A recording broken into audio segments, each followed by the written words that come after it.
Q4 e-Tron is an important model for Audi. So important that Ingolstadt feels the need to create two distinct variants, this Q4 Sportback e-Tron derivative being the more dynamic looking one. Like its standard counterpart, it's built on the Volkswagen Group MEB chassis for volume all-electric cars, but pushes the boundaries of that platform in terms of the premium prices being charged here for the size of car delivered. Still, you certainly get a very upmarket feel that'll help ease you into your new electrified phase of motoring ownership. 2 years into its production life, it was usefully updated to create the car that we're going to look at here. My name's Jonathan Crouch. I've been testing cars for over 40 years. You'll find them all on the Car and Driving Car Reviews app. Here I'm going to try and tell you everything that you really need to know about this car in a way that you'll find nowhere else. Let me hand you over to our presenter, Colin. With this swept-back version of Audi's Q4, the Sportback e-Tron, the appeal of the brand's all-electric mid-sized SUV is usefully widened. It was first launched in 2021, but here we're taking a closer look at the updated version that arrived at the end of 2023. The Q4 e-Tron lineup has performed better than Audi might have dared hope in the UK. For much of its life here, it's been Britain's second best-selling EV, and the update package that boosted this car's appeal 2 years after its launch worked a treat for Ingolstadt, netting 17,465 UK sales in 2024, a large proportion of them being of this sleeker-looking Sportback variant. You're probably already familiar with the standard Q4 e-Tron model. It's Audi's entrant at the posher end of the overcrowded mid-sized EV segment, giving a more premium sheen to Volkswagen Group engineering, duplicated by more affordable EV crossovers like the Volkswagen ID.4 and the Skoda Enyaq. Those two cars offer customers the option of having a sportier looking body shape in the form of the Volkswagen ID.5 and the Skoda Enyaq Coupe. And it's those two coupe-like SUV rivals that are targeted most closely by this Q4 Sportback e-Tron. This slightly more aspirational body style is also probably the Q4 alternative you consider if you were looking at two other identically engineered MEB platformed models in this segment, the Cupra Tavascan and the Ford Capri. So lots of shared bits feature here, but Audi insists that it's put its own stamp on the way this model drives and feels, especially in this updated form. You can find out more about this kind of car by downloading the Car and Driving app. And if your interest is specifically in this Q4 Sportback e-Tron, you'll need to stay with us for the industry's most comprehensive review, the Car and Driving Road Test. With its Q3 and Q5 Sportback models, Audi slightly differentiates the suspension feel compared to the standard SUV variants, but there's none of that here. So the Q4 Sportback e-Tron drives in the same way as the conventional Q4 e-Tron model, as you'll probably be expecting it to. As part of the late 2023 update though, Audi claimed it had added more responsive steering and revised the suspension tuning. If you owned an earlier version of this car though, you'll find the differences hard to discern. We'll come back to that after we've briefed you on the fact that this update was really more about revisions to electrical system engineering than handling enhancement. The 2024 model year enhancement saw Audi install a PCM, or permanently excited synchronous machine, on the rear axle of both single and dual motor variants. The idea being to promote higher efficiency and release greater power. It's a useful enhancement, the benefit of which at the foot of the lineup is disguised by another of Audi's silly badging initiatives. Basically, to reflect the motor power increases made as part of this update, the old smaller battery 35 models now become the 40, whereas the old bigger battery 40 and 50 models have respectively become the 45 and the 55.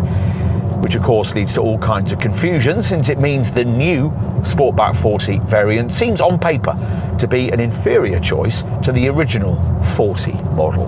To simplify things, it's probably best not to think of a 40 badged Q4 Sportback E-Tron at all, unless budget really is tight, in which case we'd suggest you choose something else in this segment. That 40 Sportback E-Tron model can go only 256 miles on a charge of its 63 kilowatt-hour battery, which is some way behind the class-leading Curve. And performance from its 204 PS motor feels leisurely in light of the 2-ton curb weight. Choose a Q4 Sportback E-Tron with a larger 82 kilowatt-hour battery most customers rightly want, and the PCM system's benefits become much more obvious. The two mainstream 45 badged models both put out a healthy 286 PS, but can be driven far further than the base version. The rear-driven 45 derivative manages up to 347 miles between charges, while the twin-motor 45 Quattro variant delivers a 328-mile range.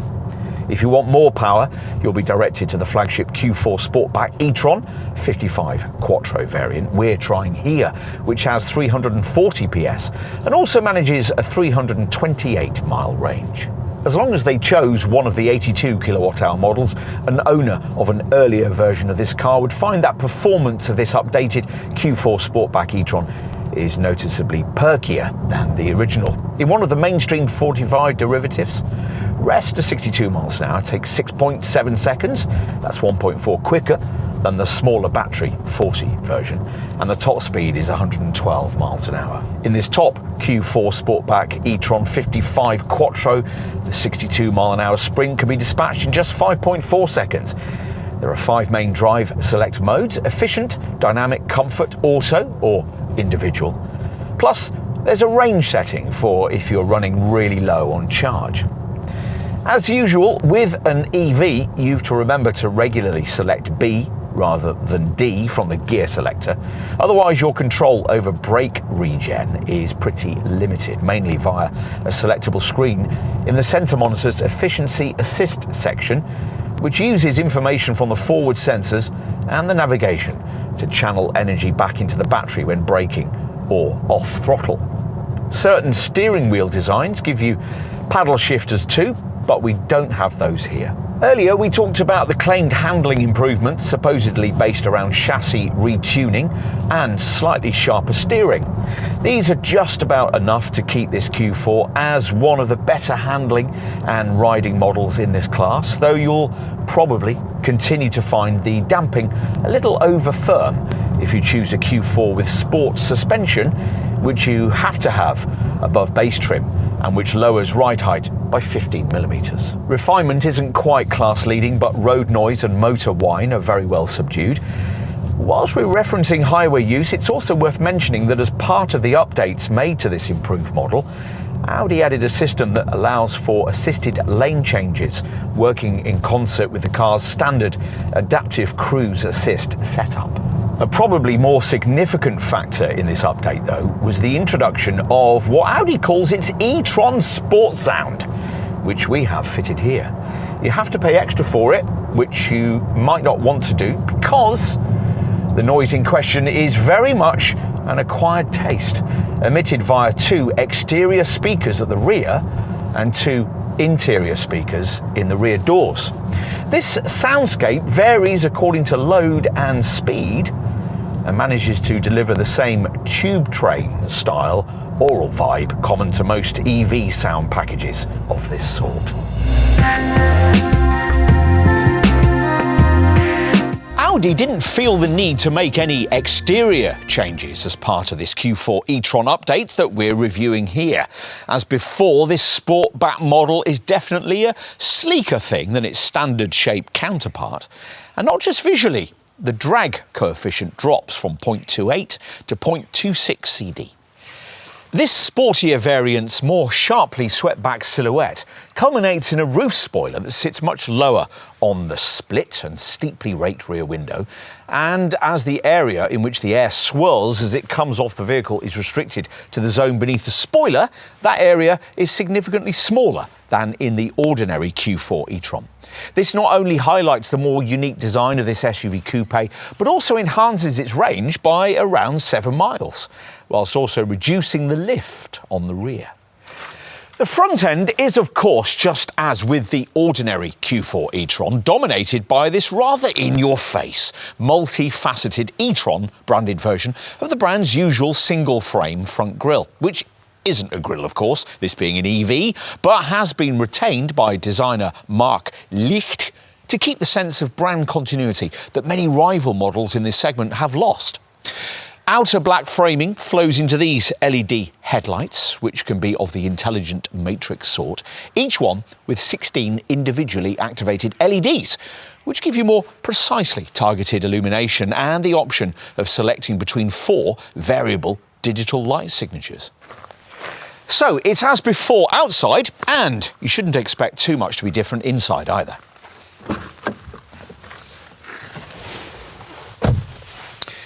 Which it isn't, a little disappointingly, since we've always thought this to be a cabin that would benefit from a little more love and luxury. You certainly don't feel like you're getting more premiumness than would be delivered by a similarly engineered but much cheaper MEB platformed Volkswagen, Skoda, Cupra or Ford mid-sized EV. As before, everything on the dashboard's upper level is angular, with none of the elements appearing to blend very harmoniously with each other, but it all kind of works in a contemporary, minimalistic sort of way. There's an unusual jutting lower console trimmed in smudge-worthy piano black for the neat little gear selector slider. And just above, the silver-trimmed central fascia section incorporates horizontal vents and the 11.6-inch MMI Navigation Plus central display, with a sweep across the cabin that gets interrupted by this beady-browed instrument binnacle with its 10.25-inch virtual cockpit screen. This changes its layout according to the way you tap this view button on the steering wheel spoke. With the conventional version of this display we have here, you get 2 layout options, either a main gauge with flanking info or a widescreen layout. If you've extra to spend on tech, you can get yourself a version of this car with an augmented reality head-up display and a 10-speaker, 580-watt audio upgrade package developed by Sonos, which we've been trying here, and which uses what's called the Sonamic Panorama algorithm, developed apparently by the Fraunhofer Institute. But enough with screens and tech. What else might you need to know? Well, look carefully around the cabin, and there are a few things you might not expect to find in an Audi, like some harder, rougher surfaces and door pockets that lack the felt or rubber linings you'd usually find from the brand. There's nowhere to rest your hand when using the central screen, which makes its use slightly less comfortable than it should be. The seats are quite supportive and feature standard heating and powered lumbar support. As for practicalities, well, there's a mixed bag here. This lidded box between the seats is nice and deep and incorporates a neat ratcheting top, but the over-prominent cup holders just in front of it don't get the necessary clamp elements to keep beverages from sloshing about, and the glove box is nowhere near as big as it looks because it's halved in size by the fuse box. Plus, the decently sized door bins lack bottle holders. Your rear vision is much worse than with an ordinary Q4 e-tron, hampered by that split rear tailgate window. But large rear quarter-light windows do at least mean that rear three-quarter vision is better than with most rivals. Right, time to take a look in the rear. Now, you have to duck slightly as you get in, but it's nothing too serious. To accommodate the battery, the back seat is mounted 70mm higher than the front, which you might expect to create a headspace issue given this Sportback variant's swept-back roofline. Actually though, while those of basketball-playing stature might struggle, most other adults should be fine back here, unless they enter wearing particularly elaborate headgear, like a stovepipe hat. The bench doesn't recline or slide, so it's just as well that legroom is reasonably good by class standards. And it's also a wider cabin than you'd expect a relatively compact mid-sized SUV to be able to provide. And with no central transmission tunnel to obstruct things, 3 adults could actually fit reasonably easily into the back of this car. All models get 3-zone automatic air conditioning, which means you get these separate climate controls back here. along with a 12-volt socket and a couple of USB-C ports. Boot space in this Sportback actually rises slightly over the ordinary model, 535 litres rather than 520. You get recesses on each side, useful for storing awkward items widthways, like pushchairs or golf bags. And there's an adjustable height boot floor with a narrow compartment beneath. Places, in other words, to stow the charging leads out of sight, which is just as well because there's no underbonnet frunk space where you could stow them. The rear seat back has a convenient 40-20-40 split, so long items like skis can be slid between two rear-seated folk. With everything flattened, total capacity is 1,460 litres, 30 less than you'd get with a boxier SUV Q4 body shape. There's a £1,500 premium to pay for Q4 Sportback E-Tron ownership over the price of an ordinary Q4 E-Tron, which meant, as we filmed in autumn 2025, that you'd need to find from around £49,000 for a base 40 E-Tron model with this sleeker body style. You'll need from around £53,500 for the rear-driven 45 Sportback E-Tron, from around £55,000 for the 45 E-Tron Quattro version, and from around £60,000 upwards for the top 55 E-Tron Quattro four-wheel drive Q4 Sportback model we're trying here. There are lots of model options if you want to pay more, with variants ranging right the way up to just under the £65,000 price point. Yes, really. You'll choose between three main trim levels: Sport, this S-Line version, and Top Black Edition.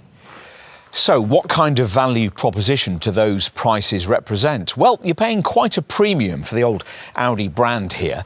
Basically, the same powertrain, battery and motor combination can be had in comparable Volkswagen Group EV coupe-style mid-size models for quite a lot less. If we base our comparisons around the rear-driven Q4 Sportback 45 E-Tron version most UK customers tend to choose, you'd save around £6,000 by choosing equivalent base versions of the Skoda Enyaq Coupe, the Cupra Tavascan, and another similarly engineered rival, the Ford Capri.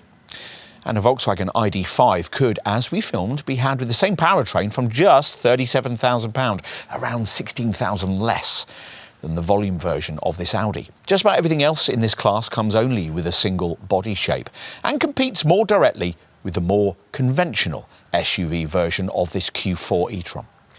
If you're still set on this Audi, then you'll want to know about trim and equipment. Well, base sport variants get 19-inch graphite grey alloy wheels, those rims upgraded to 20 inches in size with this mid-level S-Line trim, which is the one that most customers will choose. Even base sport trim includes LED headlights, adaptive cruise assist, front sports seats, 3-zone air conditioning, and an MMI Navigation Plus media system with an 11.6-inch centre screen. The latter includes navigation, a Wi-Fi hotspot and Amazon Alexa integration. There's also a 10.25-inch Audi virtual cockpit instrument screen, an 8-speaker 180-watt sound system, rear parking sensors, and cruise control. Obviously, your Audi Centre is going to want you to consider some options, which are primarily grouped into 3 packs. The Comfort package gives you powered front seat adjustment and heat for an upgraded flat top and bottomed sport steering wheel. Here we've got the Technology pack fitted, which gives you matrix LED headlights, a wireless charging mat, rear USB charging ports, and the brand's Sonos premium sound system. For a lot more money, the Technology Pack Pro includes the contents of both these packs and further adds a panoramic glass sunroof, an augmented reality head-up display, a heated windscreen, and the brand's Assistant Package Pro, which gives you adaptive cruise assist, a surround view camera system, a Park Assist Plus auto parking system, and some extra ADAS drive assist features. The sunroof and Park Assist Plus can also be added separately. Talking of things you could add separately, you might also want to add the 3 standalone options we have fitted here. E-Tron Sport Sound, an acquired taste, and Audi's storage package. Sadly, they still make you pay more for a heat pump, which can reduce losses in range caused by the usage of the climate control system, especially in winter. Its strengths come to the fore on long drives. You can also add a panoramic glass sunroof, and unless you choose the only standard colour, a rather dour solid pebble grey, you'll be paying more for paint shade. We've got metallic geezer blue here.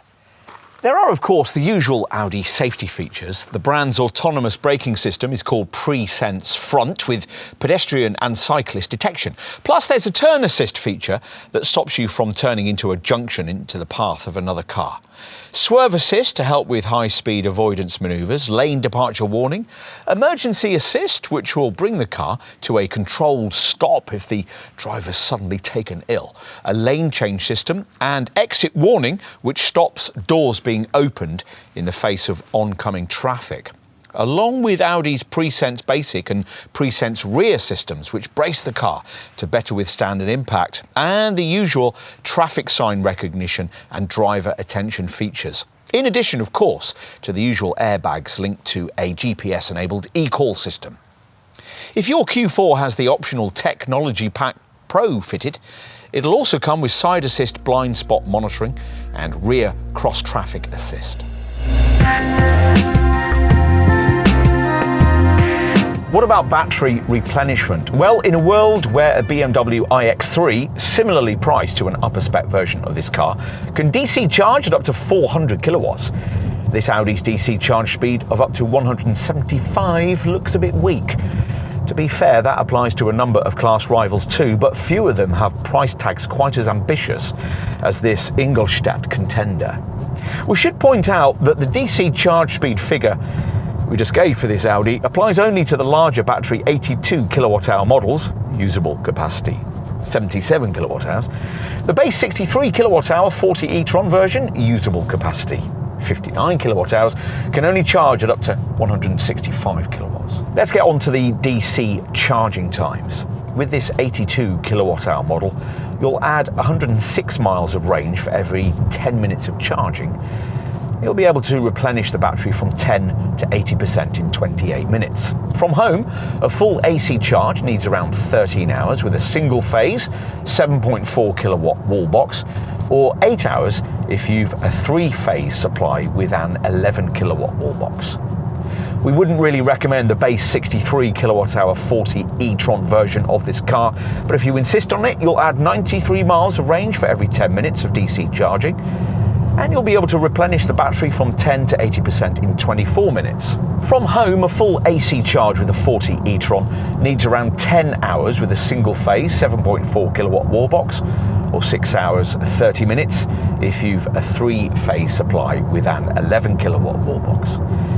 With all versions of this updated model, to preserve battery life, the car's software has been updated to include a protection function that allows you to stop charging at 80% rather than 100%. As before, with any Q4 E-Tron, charging times are optimised thanks to the car's intelligent route planner and the automatic battery preconditioning function connected to it. Some small improvements were made to the charging process as part of this car's most recent update. There's now also a battery post-conditioning feature. With that, the vehicle's thermal management system cools the battery if it exceeds a fixed temperature threshold after driving or charging. And before a charging stop, the driver can now manually engage battery preheating, which leaves your Q4's battery in a more optimum state to charge quickly. You can, of course, set charging times via the center screen, but you'll probably find it more convenient to do that using the My Audi app on your smartphone. The app also provides access to the Comfort remote preconditioning system, which enables remote adjustment of the cabin temperature and seat heating functions, so that your Q4 will always be nicely cooled or warmed before you get into it. Accessing and paying for electricity while on the road can be easily taken care of using the E-Tron charging service, which provides UK subscribers with one RFID payment card that's accepted at a vast number of charge points operated by 18 suppliers across the UK and Europe, and offers a choice of 2 fixed price charging tariffs. Not so good is the issue of depreciation. No version of this Q4 E-Tron, including this one, manages to hold its value anything like the way you would expect. an Ingolstadt model to do. To be fair, that's a problem afflicting an awful lot of EVs just at present. The official Q4 E-Tron figure, after 3 years and 36,000 miles, is a rather disappointing 41.8%. Many mainstream brand models in this class can easily beat that. A Kia EV6, for instance, manages 49.4%. This Audi's insurance grouping start from 32. With the 40 e-tron, it's from Group 36 for the 45 e-tron, Group 37 for the 45 e-tron Quattro, and from Group 39 for this 55 e-tron Quattro. Servicing costs are quite high too. A 2-year plan costs £35 a month, over £800 over 2 years. There's the usual EV benefit-in-kind taxation rate of 3% until spring 26 to help compensate for the fact that at over £40,000, this Q4 will require payment to the government's luxury car tax supplement. Audi's usual 3-year, 60,000-mile warranty applies, as does the usual 8-year or 100,000-mile battery warranty. Within the Q3 and Q5 ranges, the Sportback body shape tends to outsell the conventional SUV version, and much the same trend has been replicated here. And you can see why. After all, the Q4 Sportback e-tron doesn't cost vastly more than its boxier showroom stablemate, yet makes a significantly more dynamic driveway statement. There's no real penalty for the more slippery shape in terms of either boot space or rear cabin headroom either. Are there issues? Well, the update package we've been looking at here was timely in terms of the drive range improvements it brought. But even in this improved guise, the Q4 in all its forms now lags behind quite a few of its rivals in this regard. And as we said when we first tried this car back in 2021, unless you spend a lot of money on extra interior embellishments, the cabin might not feel as luxurious as the asking prices here suggest it ought to be. There's no doubt that a Q4 e-tron, and especially a Q4 Sportback e-tron, makes more of a premium statement in your office or gym car parking space than a mainstream brand or Chinese rival would from this segment. But in a market where the playing parameters have been changed fundamentally by the arrival of new era competitors like BMW's second-generation iX3, that attribute alone won't be enough to continue to sell the car in significant numbers for very much longer. So this Q4 needs to evolve. Thanks in large part to this Sportback variant, this model has a strong sales base from which to do exactly that.